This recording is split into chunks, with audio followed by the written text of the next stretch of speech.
All right, guys. So while I am waiting on my next guitar to show up so I can do an unboxing and review of it, I kind of figure I'll talk about some of the things that I don't like about the Squier Sonic Telecaster. So for those of you who have watched my videos on this, you have heard me speak very highly of this guitar.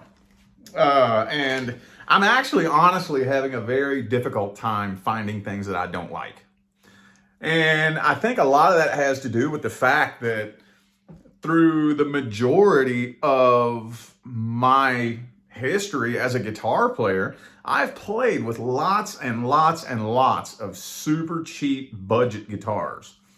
I even played in an acoustic band when I was 17, where we all played acoustic guitars, and it was acoustic guitars and bongos basically. And I did all that, got put on a TV show playing a first act Walmart guitar. So I'm not the type to care about the brand or the model, with the exception of the Les Paul. You already know that. But I really don't care about the brand or the model. If you listen to any real musician, I can't count how many interviews I've listened to over the past couple of months with famous musicians, famous guitar players who say, if I plug the thing in and it sounds good, that's all I care about. Don't care about brands. I don't care who makes it. Don't care what it is. If I plug the thing in and it sounds good, it's all that matters. And I'm like, dude, exactly. So I'm having a hard time finding things that I don't like about this, because I am just absolutely blown away at the quality of this $200 Telecaster. But I have come up with a couple of things. So first of all, the neck. I don't know if this is a standard Telecaster thing, but like on my Les Paul, it's a slim taper. So, up here it's really thin and slim. So it's really, comfortable to grab chords with up here, like open chords and whatnot. But as it goes further up, it gets a little bit wider. So if you're up here playing lead, you can spread your hand out a little bit, and it's tapered. It's thin up here and it's wider up here. Well, this is just straight down. It's just one width. It doesn't taper at all. So basically all the way down here, where the 12th fret and the 15th fret are, feels exactly the same as it does up here. So that's a little bit weird, because when you're up here playing lead and whatnot, you're doing a lot of bending, and it feels like you're playing lead and bending up here. It just feels too small up here. I don't know. I like to kind of be able to spread my hands out a little bit and have room to do some bends and whatnot. It just kind of feels like you don't really have that much room to play leads up here. So that's one thing that, if I had to say I don't like about it, not the biggest fan of that.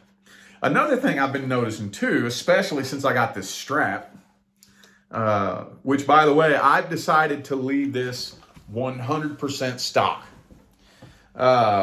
Now, I guess this could be subject to change, but I voted against changing the bridge out. I want to leave this thing 100% stock. I don't want to modify it at all. Because eventually, once things really start picking back up for me, and I'm playing gigs and maybe even have a side job as a musician, this is definitely going to be one of my go-to guitars. Possibly a stage guitar, a recording guitar, and I would love to be able to put that out to the public. Could you imagine if a successful musician was like, yeah, I play a Squier Sonic Telecaster? People would be like, what? Yeah, dude. we gotta get people out of this mindset that it has to be a certain brand or a certain model. Again, I know I'm guilty with the Les Paul. I get it. But I'd like to kind of help undo that mentality and that way of thinking. I mean, this guitar is so badass that I didn't even put strap locks on it. I just got a locking guitar strap. So I'm leaving it all stock. No strap locks, no new bridge.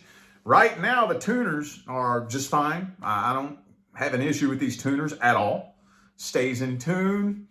But there's one thing that is kind of annoying about it. If you look, I don't know if you can tell by looking, but this body is a little bit thinner.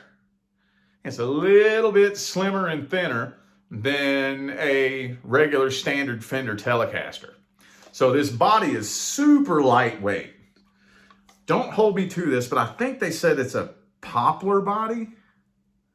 Does that sound familiar? I could have swore I heard somebody say it's a poplar body.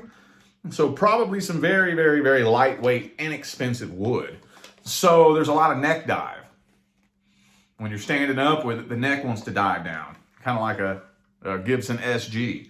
So that's a little bit annoying to have to constantly be pulling it up and holding it up while you're playing because the neck wants to dive down because the body is so lightweight. This is a very, very lightweight guitar. Probably one of the lightest guitars that I've ever had, aside from the Stratocaster my grandfather built for me. This would probably, maybe it's a little bit heavier than that, but this is an extremely lightweight guitar. Extremely. Another thing I'm not the biggest fan of is the fretboard is unfinished. So, you know how I love the maple fretboard. I've always wanted a guitar with that natural wood maple fretboard. But if you look at like a higher end Telecaster or Stratocaster with a maple fretboard, it looks shiny. It has a shiny finish on it. And this is not finished at all. So it's basically just unfinished wood. And I'm a little bit concerned as to how long that's gonna last. How long is it gonna take before I start like digging into that and wearing into that and having to maybe replace the neck? I don't know. Is there anything else? I can't think of nothing, y'all. I really can't. I can't think of nothing. Now I'm just sitting here thinking, I am so happy with this guitar. Do I want a higher end Telecaster? So I think it's kind of like with the Les Paul. So, you know, I have a Gibson Les Paul. All I wanted was a Gibson Les Paul since I was a little kid. But I feel like it's kind of mandatory to have a 50s standard. I think that if I ever end up getting a higher end Telecaster, I would like a 72 thin line. Because that's what Johnny Lang was playing in the performance that really inspired me to play. He was playing a 1972 thin line. Had a beautiful flame top. I guess they all have humbuckers, I'm guessing. I don't know, but beautiful guitar. Maybe one of these days, but I'm not in the biggest hurry. I'm gonna tell you what, if I got into a band right now and they said, okay, we got 4 shows to play next month and we're gonna be touring. I mean, I don't want to tour, but I'm just saying this would go with me. This would fucking go with me. I could rock the house with this thing, dude. It just sucks that I can't really put the sound onto my video because, you know, I'm doing it on a phone. I don't really have a whole lot invested in sound equipment. So you all don't really get to hear the full effects of how this thing sounds. But I would take this on the road with me. Take it. I would go up on stage in front of a crowd of 500 people, 1,000 people. Squier Sonic Telecaster in front of everybody. And, you know, I would love to be somebody who can really help start pushing the idea out there that, hey, there are other good guitars out there. It doesn't have to say Fender. It doesn't have to say Gibson, you know? So, yeah, that's about it. Is there anything else I don't like about this? I don't think so. See, the neck profile isn't my favorite. A little bit annoying. It's not very comfortable. Unfinished unfinished fretboard, lightweight body with neck dive, and that's it, y'all. That's really seriously it. I think I told you all already there was a couple of frets that were just a little bit rough. Went over them with my wife's nail file. Boom, they're smooth as hell.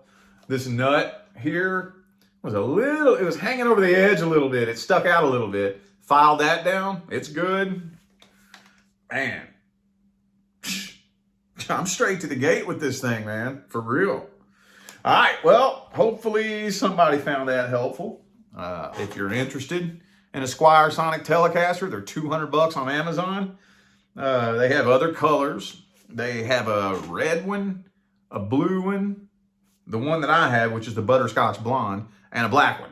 I guess I'll put a link in the description if you want to check one out. I would highly recommend it. Highly.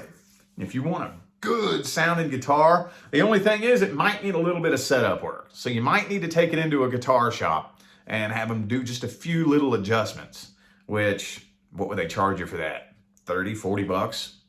50 bucks, something like that. I don't even really know, but like basically you could end up getting a guitar, you know, with setup work and new strings on it for under $300 that could beat the hell out of lots of guitars out there. That's the way I feel about it.